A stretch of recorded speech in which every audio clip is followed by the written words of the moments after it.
Iran যুদ্ধে জড়িয়ে এক চোরাবালিতে আটকা পড়েছেন মার্কিন প্রেসিডেন্ট ডোনাল্ড ট্রাম্প, যেখান থেকে বের হওয়ার জন্য এখন প্রাণপণ চেষ্টা চালাচ্ছেন তিনি। একাধিক খ্যাতনামা গণমাধ্যমের খবর, ইরানের সঙ্গে কোনো চুক্তি ছাড়াই এ যুদ্ধ শেষ করতে পারেন ট্রাম্প। এমনকি হরমুজ প্রণালী না খুলেই পিছু করতে পারে ওয়াশিংটন।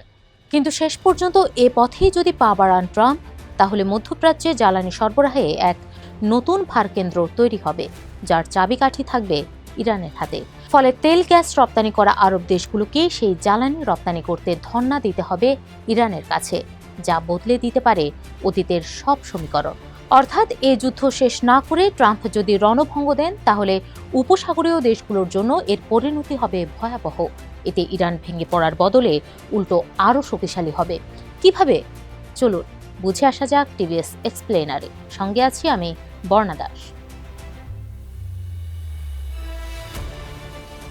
ইরানকে চিরদিনের মতো দুর্বল করে দিতেই উপসাগরীয় দেশগুলোর নেতাদের কথা মতো এই যুদ্ধ শুরু করেছিলেন ট্রাম্প। কিন্তু দীর্ঘ এক মাসে কয়েক হাজার লক্ষ্যবস্তুতে হামলা চালানোর পরও বেশ শক্তভাবে টিকে আছে ইরান। উল্টো উপসাগরীয় দেশগুলোকে লক্ষ্য করে বলে কয়ে হামলা চালাচ্ছে তেহরান। কার্যত বন্ধ করে দিয়েছে উপসাগরীয় দেশগুলোর জ্বালানি ও পণ্য রপ্তানির অন্যতম নৌ রুট হরমুজ প্রণালী, যা দীর্ঘস্থায়ী হলে বড় বিপদে পড়তে পারে তেল ও গ্যাস রপ্তানি নির্ভর এই উপসাগরীয় দেশগুলো। যে কারণে ইরান পুরোপুরি ভেঙে না পড়া পর্যন্ত কিছুতেই এই যুদ্ধ শেষ করতে চান না আরব নেতারা। যদিও মধ্যপ্রাচ্যে ক্ষয়ক্ষতি বাড়ায় এবং মার্কিনীদের জন্য ঝুঁকি তৈরি হওয়ায় কোনো চুক্তি না হলেও যুদ্ধ গুটিয়ে নেওয়ার চিন্তা করছেন ট্রাম্প। এমনকি হরমুজ প্রণালী না খুলেই খুব দ্রুত এই যুদ্ধ শেষ করার কথা জানিয়েছেন তিনি। শেষ পর্যন্ত এমনটি হলে বড় বিপদে পড়বে উপসাগরীয় দেশগুলো, জানিয়ে দুবাইয়ের গবেষণা প্রতিষ্ঠান বিহুতের পরিচালক মোহাম্মদ বাহরুন বলেন, ট্রাম্প যুদ্ধ থামাতে পারে, কিন্তু তার মানে এই নয় যে ইরানও থামবে। যতদিন যুক্তরাষ্ট্রের সেনারা উপসাগরের ঘাটিগুলোতে থাকবে, ততদিন ইরান এই অঞ্চলকে হুমকি দিতে থাকবে। উপসাগরীয় দেশগুলোর সবচেয়ে বড় ভয় হল যুক্তরাষ্ট্র মাঝপথে রণভঙ্গ দিলে যুদ্ধ শেষে জয়ী হবে ইরান, আরও শক্তিশালী হয়ে উঠবে।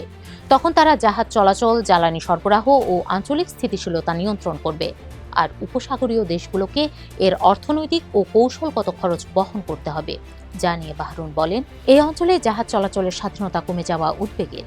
হরমুজ প্রণালীতে নিজেদের নিয়ম চাপিয়ে দিতে পারে ইরান। কাজেই এটি শুধু হরমুজের বিষয় নয়, ইরান এখন বিশ্ব অর্থনীতির এক গুরুত্বপূর্ণ জায়গায় হাত দিয়েছে। এই ক্ষমতা ভবিষ্যতে যে কোনো দেশকে সতর্কবার্তা দেয়, ইরানে হামলা হলে বড় মূল্য চুকাতে হবে। উপসাগরীয় দেশগুলো ইরানের বিরুদ্ধে যুক্তরাষ্ট্রকে গোপনে সহায়তা দিলেও প্রকাশ্যে যুদ্ধে জড়ায়নি। এমনটির কারণ, উপসাগরীয় দেশগুলো ভয় পাচ্ছে এ যুদ্ধ আরও বাড়লে শিয়া ও সুন্নিদের মধ্যে দ্বন্দ্ব বাড়বে, যা বহু বছর ধরে মধ্যপ্রাচ্যকে অস্থির করে রাখবে।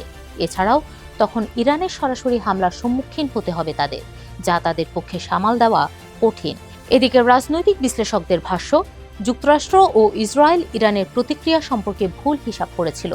যুদ্ধের শুরুতেই ইরানের সর্বোচ্চ নেতা আয়াতুল্লাহ আলী খামেনিকে হত্যা করে যে জয়ের স্বপ্ন তারা দেখেছিল, সেই পরিস্থিতি এখন পুরোপুরি বদলে দিয়েছে তেহরান।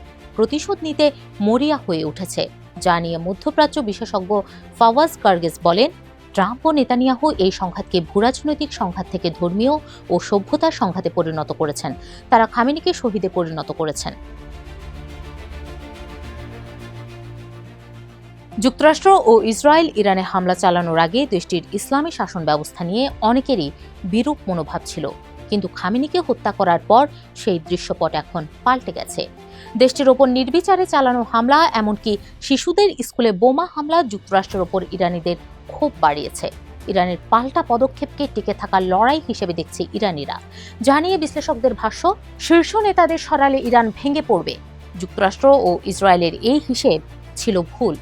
তারা ইরানের জটিল ক্ষমতার কাঠামো ও দীর্ঘদিনের টিকে থাকার অভিজ্ঞতাকে গুরুত্ব দেয়নি। ফলে ইরান ভেঙে পড়েনি, বরং তারা আরও প্রতিরোধী হয়ে উঠেছে।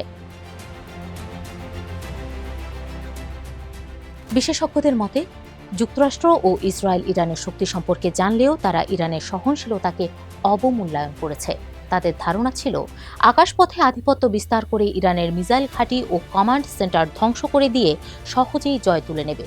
কিন্তু বাস্তবে ইরানের ব্যবস্থা আরও শক্ত হয়েছে। ইরান সরাসরি যুদ্ধে জিততে না চেয়ে বরং প্রতিপক্ষকে অর্থনৈতিকভাবে চাপে ফেলতে চেয়েছে। বছরের পর বছর ধরে ইরান এমন জায়গা খুঁজে বের করেছে যেখানে আঘাত করলে সবচেয়ে বেশি ক্ষতি হবে শত্রুপক্ষের, যেমন জ্বালানি অবকাঠামো ও হরমুজ প্রণালী বন্ধ করে দিয়েছে, যা বিশ্বের জ্বালানির দাম বাড়িয়ে দিয়েছে, মুদ্রাস্ফীতি বাড়িয়ে বিশ্ব ব্যবস্থাকে অস্থির করে তুলেছে। ফলে এই যুদ্ধ থামাতে এখন ওয়াশিংটনকেই চাপ দিচ্ছে তার মিত্র দেশগুলো। বিপরীতে যুদ্ধ দীর্ঘস্থায়ী করতে চাইছে ইরান, কেননা এই যুদ্ধে জেতা নয় বরং টিকে থাকাই তাদের লক্ষ্য। ট্রাম্প তার জাতির উদ্দেশ্যে দেওয়া ভাষণে আগামী ৩ সপ্তাহের মধ্যে যুদ্ধ শেষ করার কথা বলেছেন।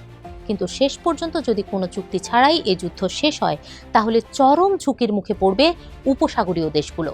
তখন এই অঞ্চলে আধিপত্য বিস্তার করবে ইরান। ভবিষ্যতে যা এই অঞ্চলে সীমাবদ্ধ নাও থাকতে পারে, কেননা ইরানের বহু পুরনো আন্তর্জাতিক নেটওয়ার্ক রয়েছে, যেগুলো ব্যবহার করে তারা বিশ্বের বিভিন্ন জায়গায় যুক্তরাষ্ট্র, ইসরায়েল ও তাদের মিত্রদের লক্ষ্যবস্তু করতে পারে।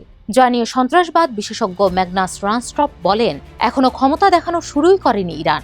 তাদের বিশাল সক্ষমতা আছে যুক্তরাষ্ট্র ও ইসরায়েলকে শাস্তি দেওয়ার।